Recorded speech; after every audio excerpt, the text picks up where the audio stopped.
নমস্কার শ্রোতা বন্ধুগণ, ভিন্ন স্বাদের গল্পের সমাহার চ্যানেলে আপনাদের সবাইকে স্বাগত জানাচ্ছি।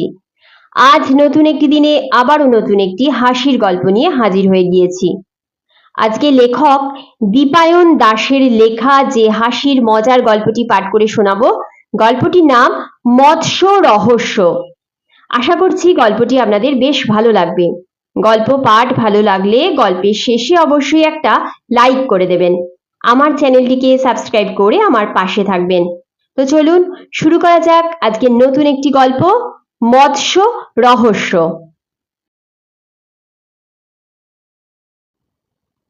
রামবাবু ঘুম থেকে উঠে সবে খবরের কাগজে হাত দিয়েছেন।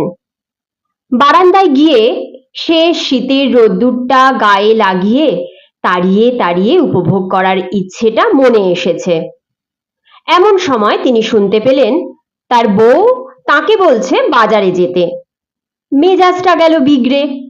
কোথায় একটু আরাম করে কাগজ আর গরম গরম চা সহযোগে একটা সুন্দর দৃশ্য তার মনে আসছিল। শুরুর আগেই তার অপমৃত্যু হলো।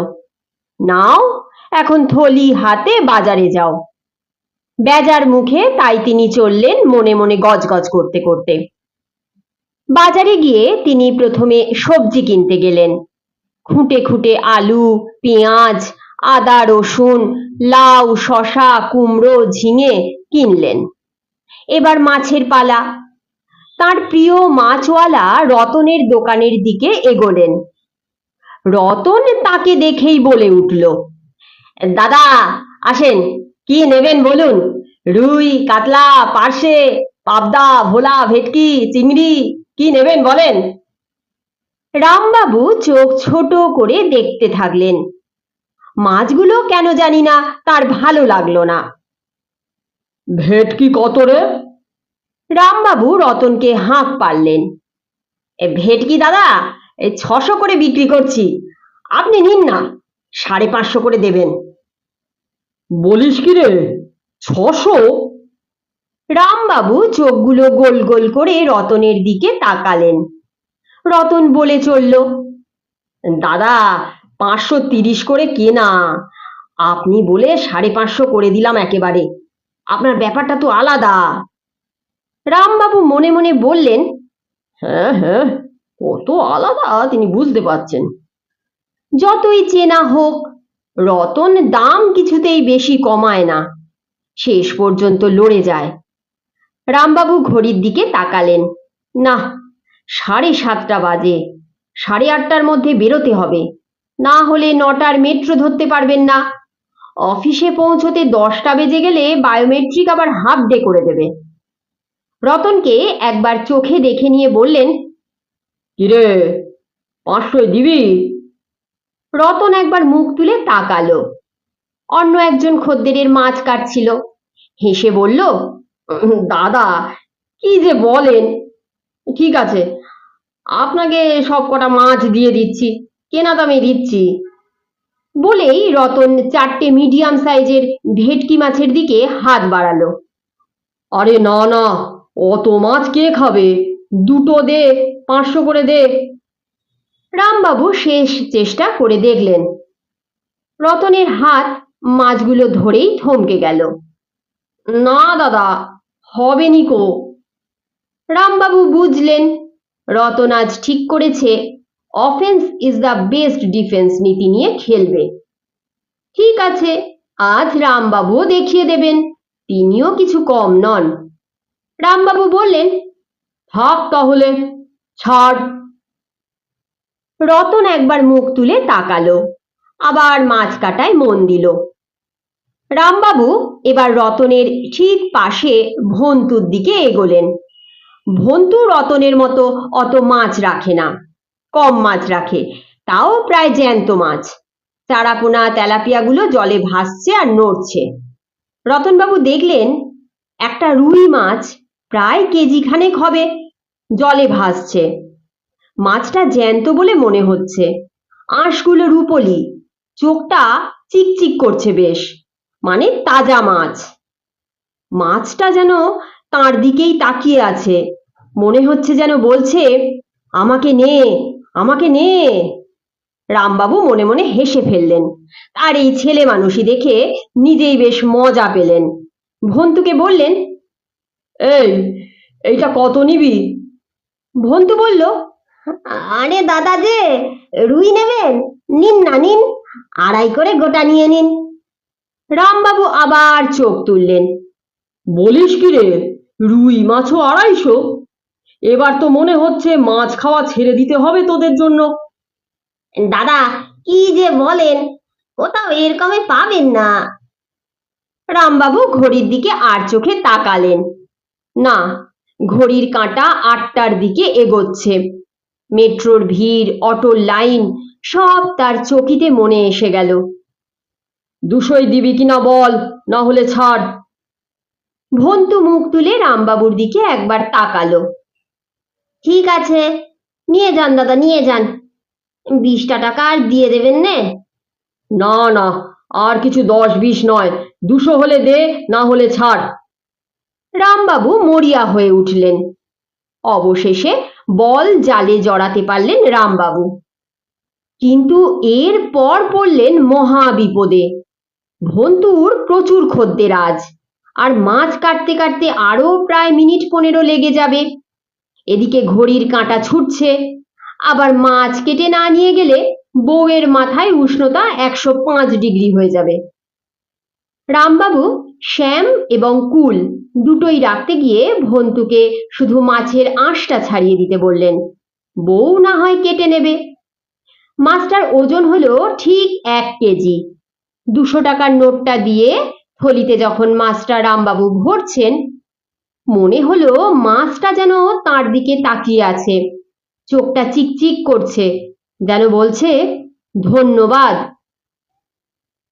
বাজারের থলি বাড়িতে ফেলে তিনি ভয়ার্ত ও সতর্ক কণ্ঠে ঘোষণা করলেন যে মাছ আজ কাটানো যায়নি, কারণ ভন্তুর আজ মাছ কাটতে গিয়ে আঙুল কেটে যায় তার সামনেই, তাই মাছ সে আর কাটতে পারেনি। রামবাবু কষ্ট করে পাশের মাছওয়ালাকে বলে কয়ে 10 টাকা দিয়ে মাছের আঁশ ছাড়িয়ে এনেছেন, তাতেই এত দেরি হয়ে গেছে। অগত্যা মাছ খেয়ে তিনি এখন অফিস যেতে পারবেন না।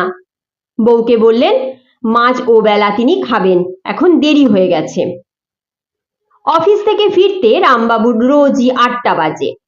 আজও তাই হলো প্রায়। স্নান করার পর চা খেতে খেতে বউয়ের মুখ দেখে মনে হলো আজ একটু পরেই ভূমিকম্প হবে, এবং তাই হলো। রামবাবু শুধু আন্দাজ করতে পারছিলেন না ভূমিকম্পের উৎসস্থল কি হতে পারে। ছেলে তো আজ স্কুলে গিয়েছিল, কিছু উৎপাত করেছে নাকি?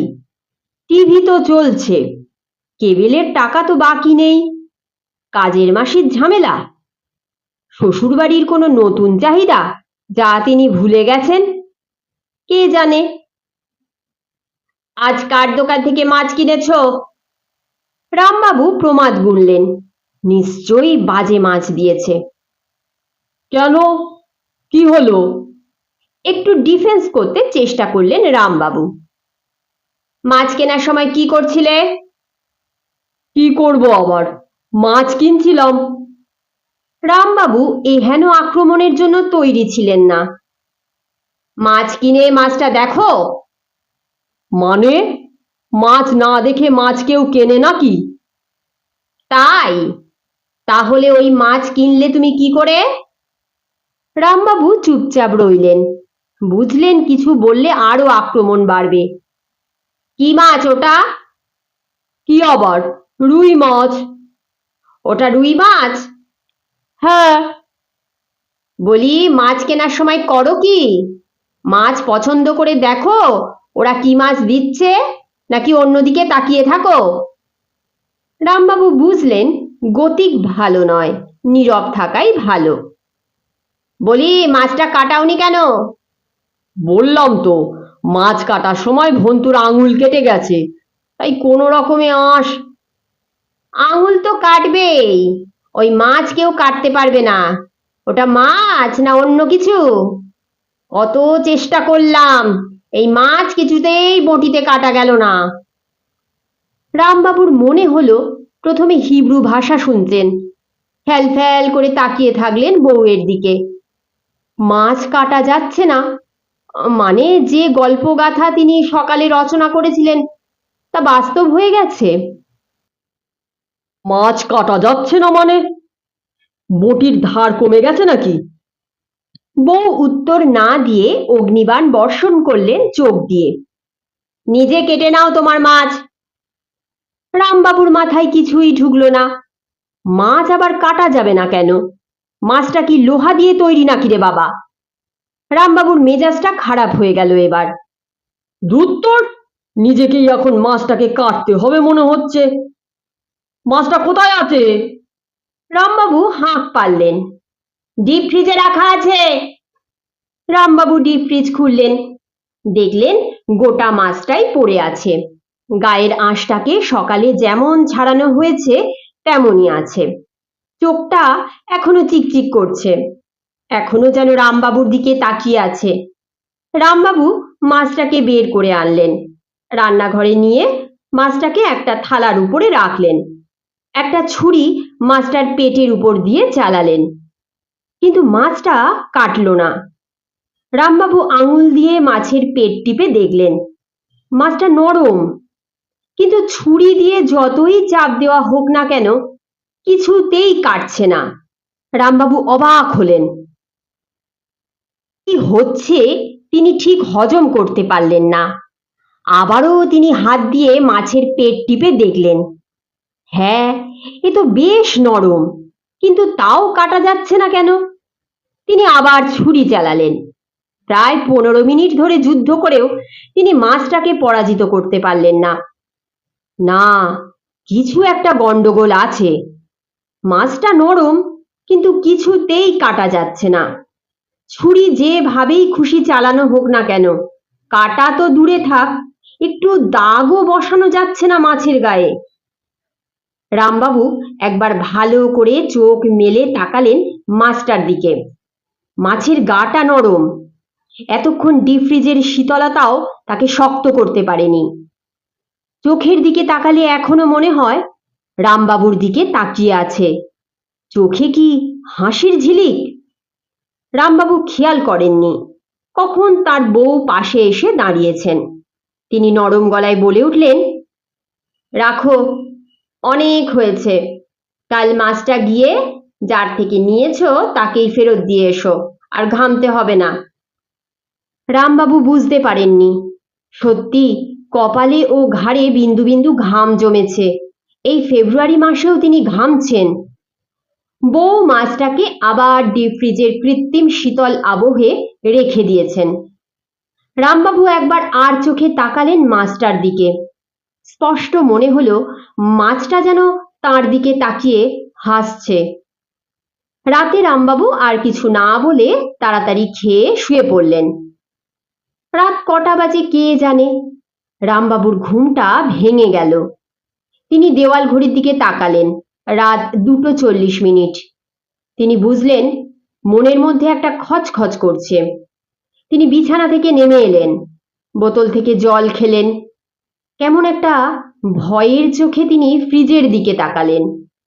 ভাবলেন, মাছটার কি হাল একবার দেখতে ইচ্ছে করছে। ঢোক গিলে তিনি ডিপ ফ্রিজটা খুললেন। রামবাবুর মুখ থেকে করে একটা আওয়াজ বেরোলো। তার চোখ কপালে উঠল। তিনি হাঁ করে তাকিয়ে রইলেন। মাছটার গায়ে আঁশ আবার উঠে এসেছে। শুধু তাই নয়, মাছটা স্পষ্টভাবে তার দিকে তাকিয়ে আছে, মুখে হাসি হাসি ভাব। কিছুক্ষণের জন্য রামবাবু পুরোপুরি জড় পদার্থের মতো দাঁড়িয়েছিলেন।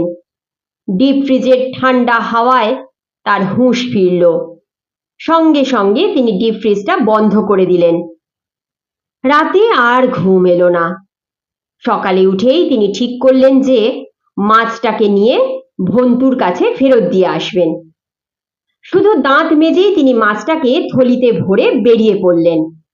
মাছটাকে থলিতে ভরার সময় তিনি মাছটার চোখের দিকে তাকালেন না। বাজারে গিয়ে তিনি দেখলেন ভন্তু আজ বসেনি। ঘড়ির দিকে তাকিয়ে দেখলেন এখন বাজে 7:30। ভন্তু কি একটু দেরি করে আসে? তিনি তাকালেন রতনের দোকানের দিকে।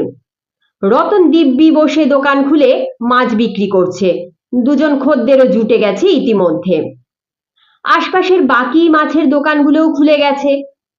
তিনি বাধ্য হয়েই গুটি গুটি পায়ে রতনের দোকানের দিকে এগোলেন। রতন, রতন চোখ তুলে না তাকিয়ে বলে উঠল, বলেন দাদা, কি নেবেন আজ? ভালো ভেটকি আছে আজ। বলি, ভন্তু আজ বসেনি গো? রতন এবার চোখ তুলে তাকালো, চোখে একটা প্রশ্ন চিহ্ন। তারপর সে পাশে ভন্তুর দোকানের দিকে তাকালো। কেন, আমার মাছ আজকাল আর বুঝি ভালো লাগে না দাদা? আরে না না, সে কথা নয়। রামবাবু বুঝলেন রতন আগের দিনের প্রতিশোধ নিচ্ছে। আরে দেখো না, আগের দিন ভন্তু কি একটা মাছ দিল, মাছটা এত বাজে যে কি বলবো, তাই মাছটা ফেরত দিতে এসেছি। কি মাছ ছিল?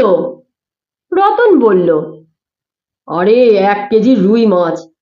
দেখতে তো বেশ ভালোই, কিন্তু মানে কেমন একটা গন্ধ বেরোতে লাগলো। ওহো, পচা মাছ তার মানে? রতন তাচ্ছিল্যের হাসি মুখে নিয়ে বলল, ওই হবে, কম দামি মাছ, সস্তার মাছ, এরকমই হবে আর কি। রামবাবু বুঝলেন তাকে বেশ বেগ পেতে হবে রতনের থেকে কোনো সাহায্য পেতে। কিছু বলার আগেই রতন বলে উঠল, ভন্তু নেই, ভন্তু দেশের বাড়ি গেছে। ওর নাকি শরীর খারাপ, কবে ফিরবে জানি নে, আমাকে বলে যায়নি। রামবাবুর মনে হলো তিনি একটা সুগভীর গর্তের মধ্যে পড়লেন। এবার তিনি কি করবেন? বলছি রতন, একটু মাছটাকে রাখতে পারবে কয়েকদিন? ভন্তু এসে গেলে ফেরত দিয়ে দিও ক্ষণ।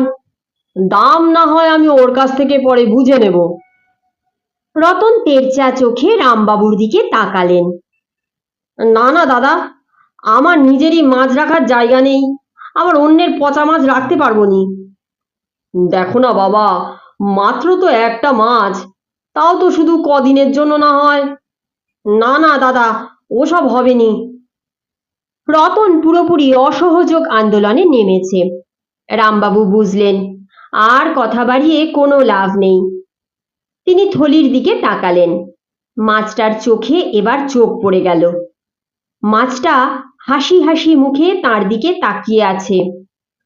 হাসির মানেটা যেন মনে হচ্ছে, কি কেমন দিলাম। রামবাবু বেপরোয়া হয়ে একটা অদ্ভুত কাণ্ড করবেন বলে ঠিক করলেন। তিনি ঠিক করলেন আজ অফিসে মাছটা সঙ্গে নিয়ে যাবেন। তার অফিসের কাছেই রবীন্দ্র সরোবর লেক। অফিস থেকে ফেরার সময় মাছটা লেকে চালান করে দেবেন। শুধু একটাই চিন্তা, বউয়ের চোখটা তাকে এড়িয়ে চলতে হবে। রতনের কাছ থেকে আজ দামি ভেটকি মাছ কিনলেন। ম্যাচটা রতনই জিতল সেকেন্ড হাফে গোল করে। বউয়ের চোখ, কান ও নাক এড়িয়ে তিনি সাফল্যের সঙ্গে মাছটাকে নিয়ে অফিসের পথে রওনা হলেন। বউকে বললেন মাছ তিনি ভন্তুকে ফেরত দিয়েছেন, টাকাও ফেরত পেয়েছেন। একটাই ভয়, মাছটা থেকে আষ্টে গন্ধ না বেরোয়, তাহলে অফিসে তিনি টিকতে পারবেন না। ভাবতে ভাবতে তিনি কখন যে মেট্রো স্টেশনে চলে এসেছেন খেয়াল করেননি। এবার তার মাথায় অন্য বুদ্ধি এলো। মাছটা অফিস থেকে ফেরার সময় নয়, যাওয়ার সময় ফেলে দিলে কেমন হয়? মানে তার আজ অফিস যেতে দেরি হবে, হাফ ডে হয়ে যাবে, বসকে জানাতে হবে। মেট্রো থেকে নেমেই তিনি লেকের দিকে হাঁটা শুরু করলেন। লেকে পৌঁছে একটা শুনশান জায়গা খুঁজে পেলেন। চারপাশ দেখে ব্যাগ থেকে মাছটা বের করলেন। ঠিক করেছিলেন থলিটা ধরেই মাছটাকে তিনি জলে ছেড়ে দেবেন। মাছের চোখগুলো তিনি আর দেখতে চান না। থলি শুদ্ধ মাছটাকে জলে ফেলতে বিশেষ বেগ পেতে হলো না রামবাবুকে। বেশ নিশ্চিন্ত বোধ করে তিনি লেক থেকে বেরোলেন। ঘাম দিয়ে জ্বর ছাড়লো মনে হলো তাঁর, ল্যাঠা চুকে গেছে। চমক অবশ্য রামবাবুর জন্য অপেক্ষা করছিল। অফিসে পৌঁছেই তিনি চমকপ্রদ খবরটা পেলেন। খবরটা দিলেন তার সহকর্মী বিনোদ রায়। মোবাইল দেখতে দেখতে তিনি বলে উঠলেন, দেখলে, একেই বলে রাখে হরি মারে কে। রামবাবু কিছু বুঝতে না পেরে বললেন, কি ব্যাপার, আবার কার কি হলো? বিনোদ বলল, আরে দেখেননি? কি? এই যে মেক্সিকোর একটা ছেলে রাতারাতি কোটিপতি হয়ে গেল যে। কি করে? রামবাবু খুব একটা উৎসাহ দেখালেন না। কত লোক রাতারাতি কত কি হয়ে যাচ্ছে, এ আর এমন কি, আর তো কিচ্ছু হচ্ছে না।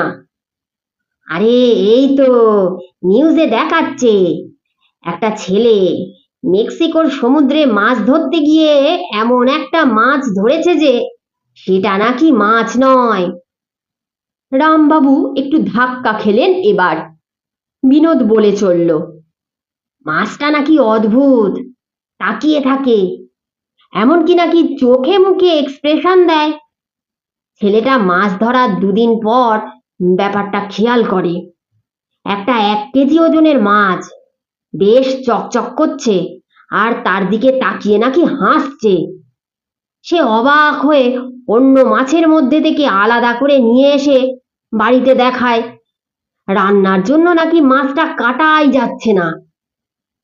রামবাবু ফ্যাল ফ্যাল করে বিনোদের দিকে তাকিয়ে আছেন।